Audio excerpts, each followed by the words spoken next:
ఈ వర్క్షాప్కి మిమ్మల్ని మనస్ఫూర్తిగా హృదయపూర్వక నమస్కారాలతో మిమ్మల్ని ఆహ్వానిస్తున్నాను. నా ఉద్దేశం మిమ్మల్ని పేరు పేరున పిలిచి చెప్పడానికి, ఒక్కొక్కరు you are equal important to అస్.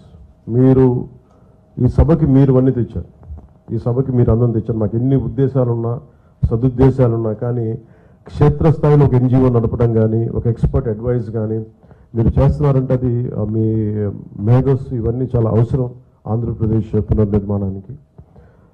నేను ఈ మన pollution control board, forest and environment దీనికి బాధ్యత తీసుకున్న తర్వాత నాకు ఒకటే చేయదలుచుకున్నా, మనం ఈ 5 ఏళ్ల కాలంలో ఎంత పొల్యూషన్ మినిమైజ్ చేయగలం, ఎంత కన్స్ట్రక్టివ్ మెజర్స్ చేయగలం, మిటిగేటివ్ మెకానిజమ్స్ ఏమి డెవలప్ చేయొచ్చు, సస్టైనబుల్ డెవలప్మెంట్ గురించి ఎలా ఉండాలి, వీటన్నిటి మీద